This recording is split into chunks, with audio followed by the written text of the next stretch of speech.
First video from Unit 2, which is about mainly the civilizations of the Middle East. We're going to focus on Mesopotamia and on Egypt, but we'll also talk about Judaism, the first monotheistic religion, and we're going to talk about the Phoenicians. This first video is going to compare Mesopotamia and Egypt in a lot of different ways. There will also be some supplemental activities that will get more in depth into these two areas, especially with the languages, and we're going to make our own cuneiform. Of course, we really don't have styluses. I just took some wooden chopsticks and sharpened them, but that's okay. It doesn't matter. You'll get the idea, and we'll get to play with clay. That's a lot of fun, don't you think? Okay, so here's the first lesson on the comparison between Mesopotamia and ancient Egypt. Hope you enjoy. All right, here is the PowerPoint slides and the presentation on Mesopotamia and Egypt, and we're just going to do a general comparison of those two civilizations. Here's your SOL. We'll be talking about where the civilizations are in time and place, describing the development of social, political, and economic patterns, including the fact that they had slavery. We'll be explaining their religions, and we'll talk about the development of languages and writing. And of course, we'll get a lot more in depth into that in class. Okay, so what I would like for you to do right now is to pause the video after you read this question. I want to know, what do you know about Mesopotamia and Egypt before we start? Okay, so pause the video and then answer these, and then when you think you've got some good answers, we'll come back and we'll see what you know and then what you learned. Right here on your notes. All right, so the first thing we're going to talk about is the geography of the Fertile Crescent, and just the fact that why this whole area is called the Fertile Crescent. It used to be the area was just between the Tigris and Euphrates Rivers, but scientists and historians today sort of take in the entire Middle East into the lower Nile River. And so it's all, that's northern Egypt right here, and this right here is Mesopotamia. So the place is sometimes called the birthplace of civilization. That's why it gets the name cradle of civilization. We also know that it had rich soil and water, which were very important if you're going to have agriculture and support large civilizations. Often, these areas had natural protection, especially in the case of the Nile and Egypt. Mesopotamia was much more open to invasion, and so that became an issue for them. So Mesopotamia. First, let's break down the word. Meso means middle. Potamia means rivers. So when you put that all together, basically what you get is the land between the rivers. Now, the two rivers that we're talking about here are the Tigris and Euphrates rivers. The Tigris River is here on top. The Euphrates is the lower river.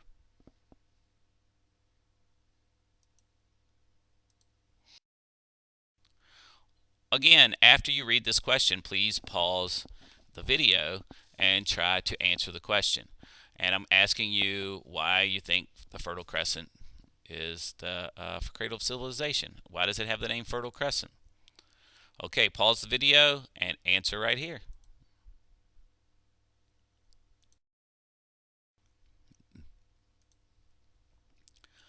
All right, Egyptian civilization is built around the Nile River. Now, as you can see, not much exists very far away from the river, and there's reasons for that. Number one, the Nile is the world's longest river. The Amazon has the most volume, but in terms of length, the Nile has been declared the winner of that battle. The Nile River, just like the Shenandoah River, flows north, and it is surrounded by deserts. That's that natural protection that we were talking about. The Sahara Desert, which is the world's largest desert, and the Arabian Desert, made it very tough to invade Egypt. If you look at the satellite map up here, you can see right along the river is very green, and beside of it is certainly certainly filled with a lot of sand and desert. Okay, so again, pause the video after you read this question. Create some reasons for what you see in the satellite picture of the Nile River Valley. Why is it like that on the satellite picture that you just saw? Right here on your notes. Okay, so let's talk about some of the positives and negatives of Mesopotamia. Some of the positives. It had fertile soil for growing crops. It had a great water supply for transportation and survival. And it was at a great location for trade. Now, what were some of the negatives of the geography? It flooded irregularly. And so the people of Mesopotamia never knew when this was going to happen. And because of that, they were very open to invasion. And as a matter of fact, it will be invaded over and over again. Because of this, the people of Mesopotamia are going to be pessimistic. In other words, they're going to see things in a negative light. But that can happen to you when a lot of bad things happen over and over again. When you get this a bunch,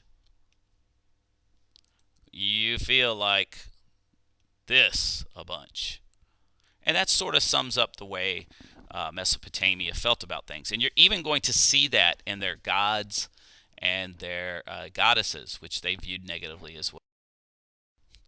Okay, so what are the positive and negatives of Egypt? Okay, the positives of the Nile River Valley is that the fertile soil around the Nile was excellent for agriculture. They had a great water supply around the river. And this was something that was very important.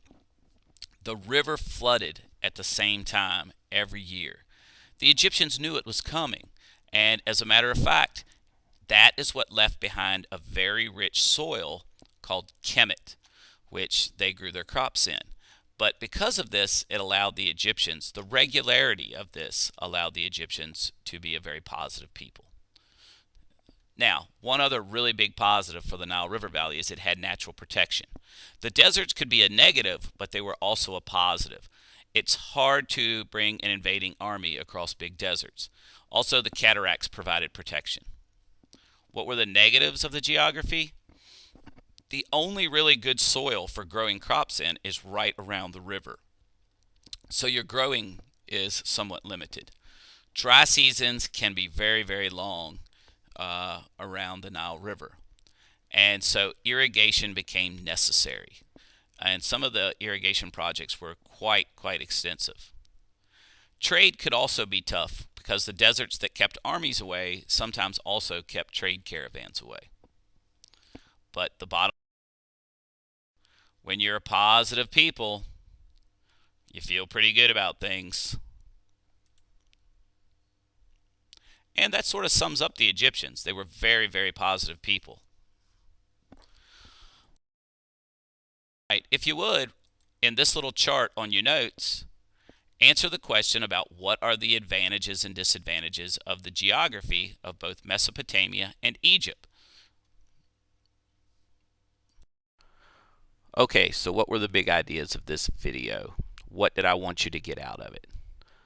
Number one, I want you to remember that the Fertile Crescent is where civilizations start. The second big idea is that Mesopotamia was open to invasion because it had almost no natural protection. And the third idea is that Egypt had a great deal of natural protection with its deserts and cataracts. All right, hope you enjoyed the video. Keep watching, keep up with your notes. See you at the next one.